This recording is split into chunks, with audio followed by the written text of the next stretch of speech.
Eu pedi já meio que cravou aí que o filme é de terror, né? Mas eu queria saber de Bruno aí, é um filme de terror, é um filme que brinca com os gêneros? O que é que tu acha, Bruno? Fechando essa questão do Oscar, de fato, ser um filme de terror é algo que dificulta um pouco, sim, esse olhar. Mas eu vou um pouco além, de fato, não é só ser um filme de terror, mas o fato de ser um filme de gênero, ele acaba ficando um pouco de fora. Tem poucos gêneros que são contemplados em premiações. Acho que o musical acaba sendo uma exceção pelas raras vezes em que Hollywood produz um musical, então sempre que se produz, acho que tem esse olhar. Mas aqui em Pecadores vai ter uma combinação de gêneros, porque ele não tem uma necessidade de se encaixar e se inserir num gênero, né? Ele não precisa se inserir numa categoria de mercado para, olha, esse filme assista se você é fã de terror, esse é um filme de leite para você. Mas não, o Coogler ele vai utilizar os gêneros para extrair o máximo daquele drama naquela situação específica. Quando eu falo daquele drama, eu não estou falando do drama do filme, mas eu tô falando daquela temática naquele momento, naquela cena que ele tá explorando. Por exemplo, o terror para explorar essa questão da Ku Klux Klan como a representação de uma ameaça para essa população afro-americana. Não tem como explorar essa ameaça sem ir ao terror, que é essa questão da ameaça desconhecida, do uso da força, então, para ele, a questão também do próprio musical como um momento de respiro, de descanso, de apesar do terror, apesar da ameaça, eles tentam ali levar a vida normalmente. Essa questão do clube do blues, apesar da marginalização de toda uma cultura, eles tentam se expressar, eles tentam resistir, o musical como uma resistência. Acho que eu acabei chegando no ponto que eu queria. Então ele é um cara que ele entende o potencial dos gêneros cinematográficos para expressar aspectos diferentes e consolidando isso dentro de uma mesma obra. Então, eu acho que isso é o cinema, né? Você utilizar o recurso que tem à sua disposição para otimizar aquele ponto de vista que você quer passar, utilizando técnica, utilizando forma, utilizando tudo que você conhece, utilizando a sua formação enquanto espectador, crítico e cineasta, se for um caso, numa jornada de um cineasta que tenha tido esse itinerário. Como espectador, com certeza, todo cineasta é um espectador. Então a gente pode falar do terror, a gente pode falar do musical, a gente pode falar do drama, que apesar de não ser um gênero, ele tem sido categorizado como um gênero, tanto no mercado como nas premiações, no sentido de desenvolver densidade psicológica, ainda que eu relativizei um pouco isso, não acho que seja tão profundo, mas tem isso, tanto porque a gente está falando de relacionamento, tem dois personagens lá no Oeste, outra vez, o Cid discordou que tinha amor, mas aqui acho que ele concorda que tem amor, tem uma história de amor nesse filme que, infelizmente, foi frustrado, ou não, ou a gente tem essa possibilidade de, no outro plano, ela se concretizar. Então, tem uma questão espiritual, então tem muita coisa expressiva no filme. E para expressar tudo isso, tem essa questão da utilização dos gêneros cinematográficos. Do amor eu conto três ali, né? Tanto do Fuligem, quanto do Fumaça e do próprio Semi, né? Eu realmente gosto muito como o diretor navega, né, durante esse filme, quando começa com esse drama, realmente, desses dois homens negros voltando para sua cidade, né, e já tendo ali uma relação com uma certa tensão com aquele dono daquelas terras, de quem eles estão comprando, que depois, mais para frente, a gente vai saber, né, que essa figura do homem branco está sempre ligada a um olhar, né, para o negro com ódio, com preconceito. Então, aquele homem do início do filme, a gente vai ter vai saber depois, né, que é pertencente, né, a todo é isso. O olhar do branco ali é um olhar preconceituoso para com o branco. Então, todo personagem branco que tem nesse filme é um personagem que tendencialmente vai inferir algum tipo de violência àquelas pessoas negras, né? Tem dois personagens, por exemplo, que são japoneses, que aí eu não considero homens brancos, porque a gente vai ter aqueles são homens, né, ditos como amarelos, e também de uma periferia, de uma minoria, né? dentro dos Estados Unidos. E essas minorias acabam se relacionando, ou seja, os japoneses ali, ou não sei se são japoneses ou são chineses, mas a família Cho, né, junto com os gêmeos. E realmente, como o diretor ele brinca com esses gêneros, né? E você tem esse drama desses dois rapazes chegando, querendo construir, né, um lugar onde aquelas pessoas sejam livres, né? Ainda que por pouco tempo, mas sejam livres, sobretudo, comendo de uma comida feita por negros e dançando e cantando uma música feita por negros. Então, realmente é muito forte. E aí, quando a gente está falando sobre a temática do filme, para mim isso é o que mais me agrada, né? A forma como o diretor ele tem essa ideia muito concreta, e isso a gente vê através de todos os filmes que ele já fez até aqui, de falar, de repetir, de levar à exaustão mesmo essa repetição do discurso, né, em defesa do povo negro. E, bom, a história estadunidense, né, a história norte-americana, a nossa história aqui também, né, do Brasil, é isso, né, é de sempre ter muita violência para com o povo negro. Então, ao utilizar o drama para falar sobre isso, ao utilizar também o terror, né, porque não é uma coincidência, mas o vampiro e os vampiros, né, inicialmente ali são pessoas brancas, né, então até mesmo esse olhar, né, ele coloca esse ponto de risco, esse ponto de atenção, né, que são 3 personagens brancos que inicialmente vão tentar invadir aquele galpão, né, aquele salão onde está acontecendo aquela grande festa, né, deles. Então, e o musical realmente é isso. O musical, para mim, é um ponto alto. Né? Os musicais, toda essa balada, toda essa musicalidade que o filme exala é a grande chave para mim do filme. Então, em relação a essa brincadeira desses gêneros, para mim, ela é muito bem-vinda. Para mim, tem um ponto que é um pouco mais complicado, que é de um corte, realmente, onde a gente está vendo essa ascensão daquele povo negro, onde a gente está vendo todos eles começarem a convergir em felicidade, né, em êxtase, e aí a gente tem um corte para a casa de um casal, né, em que chega um outro homem branco, todo queimado, né, e ali para mim é muito, ali não é sutil, né? Às vezes pode ter sido a intenção do diretor mesmo, não, eu vou já quebrar o ritmo aqui, eu vou quebrar já aqui tudo que foi construído ali para começar uma coisa nova aqui, para já tocar o espectador em relação a essa problemática do filme. Então, para mim, isso fica um pouco demais, né? Mas, tirando isso, o que acontece depois também, eu acho que vai numa linha muito, muito coesa, né? Não tem grandes pausas, não tem grandes cortes, que você fica meio perdido em relação à narrativa, em relação ao tempo ali. Então, eu realmente, para mim, o filme funciona muito bem nessa linha que ele constrói do início ao fim, tendo só esse pequeno detalhe ali, que é quando ele vai realmente apresentar esses 3 personagens que vão ser realmente a grande reviravolta do filme, né, digamos assim. Bruno falou aí um momento sobre a montagem, né? Sobre a montagem invisível que tem no filme, né? E também não considero um filme nem tão formalista assim, né? E eu concordo, assino embaixo aí com o que o Bruno falou. E aí, sobre o que Ciri fala sobre esse corte tecido intencional, eu não tenho a mínima dúvida, né? Na hora de fazer o filme, que os caras se reúnem para falar sobre a decupagem, junto com o diretor de fotografia, e pensar em cada corte, em cada sutileza de corte ou não sutileza, pode ter certeza que os caras deliberaram bastante isso.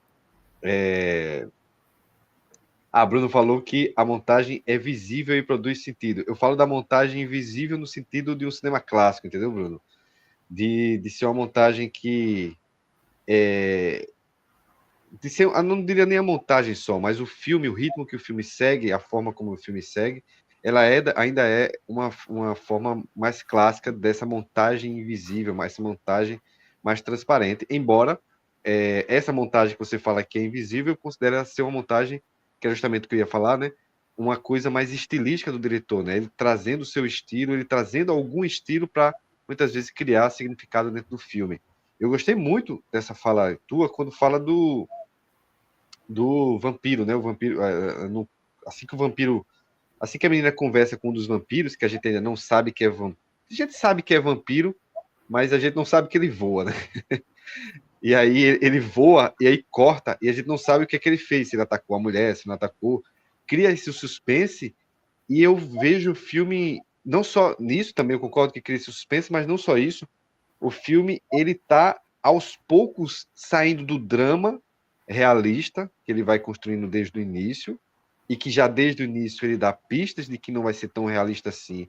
A partir do momento que ele entra na igreja e fica aquelas imagens intercaladas, né, esqueci o nome do protagonista, mas enfim. Sammy. De Sammy, exatamente, de Sammy com se fosse demônios, enfim. Ou até imagens do passado, né? Por que ele chega todo cortado. Então o filme ele já dá meio que indícios de algo assim um pouco mais pro sobrenatural, a partir da trilha sonora que acho que foi Eupídio que citou, maravilhosa a trilha sonora, não só as canções, mas a trilha sonora é muito boa. Ele traz uma sonoridade em momentos que a gente nem está sentindo muita coisa sobre aquele momento. Aliás, a gente está tendo um sentimento de mais alegria, por exemplo, de até entrar dentro daquele drama e aquela trilha sonora, aquele som, entra justamente para quebrar a expectativa da gente e criar um elemento de terror que logo depois vai desaguar na cena seguinte. Mas eu estava falando desse voo do vampiro, ele vai aos poucos trazendo esse elemento, né? Até que em algum momento a coisa fica um pouco mais escrachada mesmo, e o filme abraça o terror de vez. E eu gosto muito justamente dessa montagem que vai abraçando esse terror aos poucos, abraçando esse cinema de gênero aos poucos. É quase como se ele estivesse comentando algo sobre a própria academia.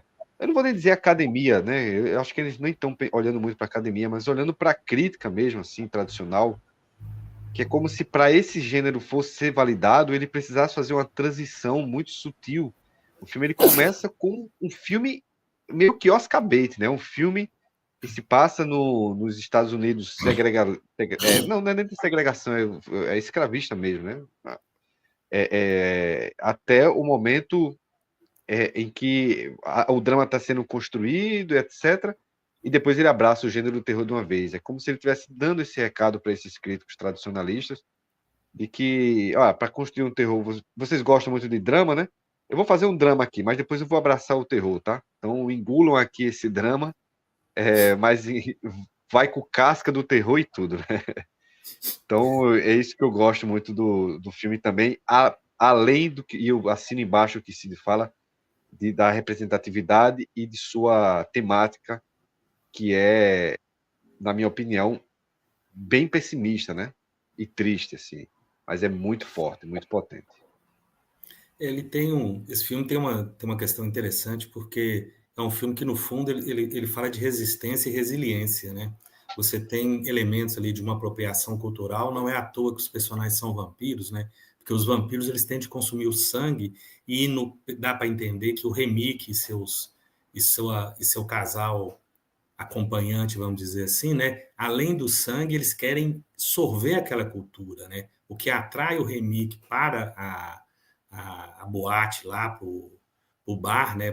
Para a casa de espetáculos, é a música, né? E ele vai lá porque ele quer se apropriar daquela música, ele quer sugar aquela música do Sammy, né? Isso fica muito claro durante o decorrer da trama e ele deixa isso muito evidente, né? Ele é atraído e ele quer aquilo que o Sammy possui, que é essa qualidade mágica de poder conduzir a música, né? E isso é importante porque o Coogler perguntaram para ele justamente isso.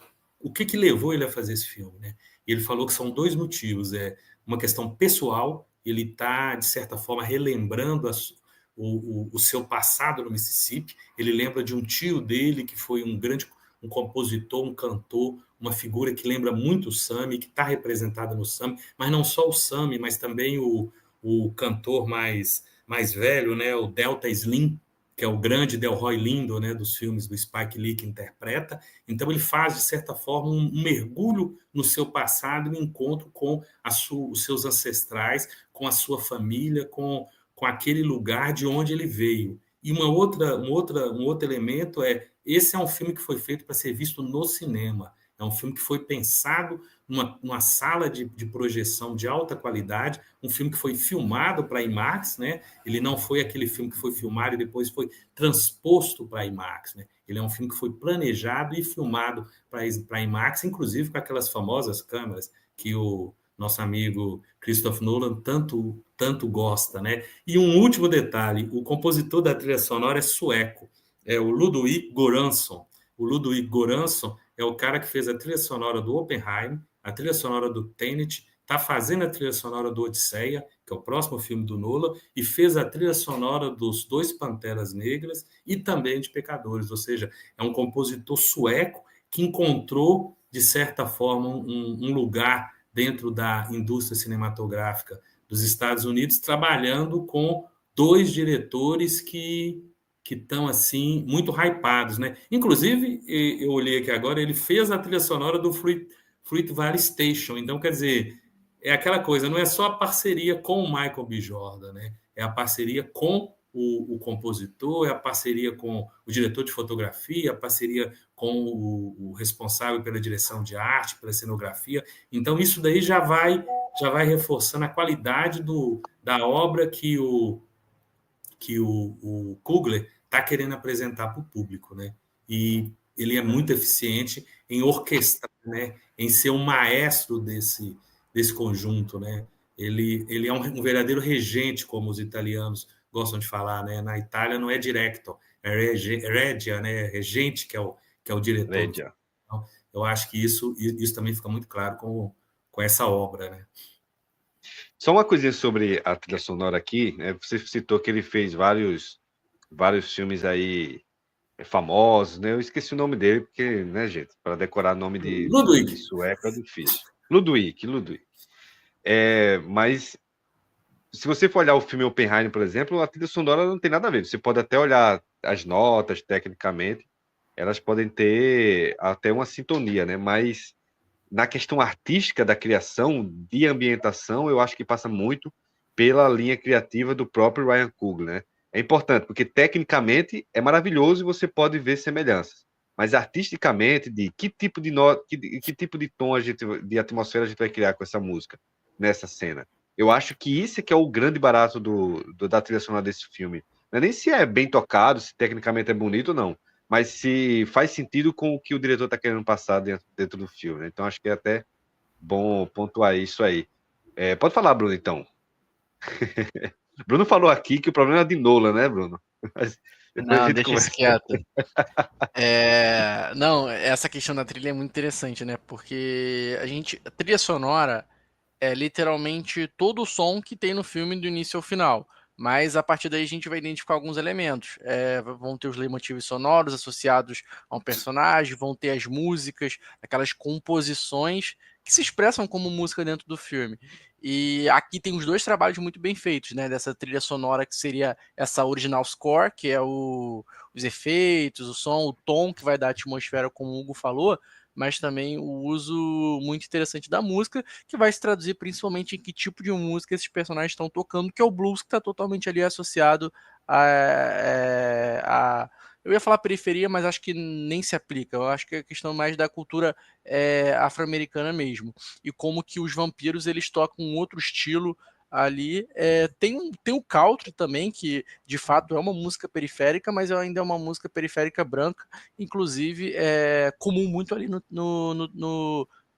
acho que é no Tennessee que se passa, agora eu não lembro o filme. Mississippi. Mas exato. Mississippi, Tennessee é a mesma região. É muito característico. De rednecks, isso. Né? E aí, como que ele também utiliza a música para fortalecer essa ideia de segmentação da sociedade. Assim, nada fora do normal. De fato, a sociedade ela está dividida a partir da sua musicalidade de fato. O que se ouve no centro não é o que se ouve na favela, pensando no caso do Brasil, por exemplo.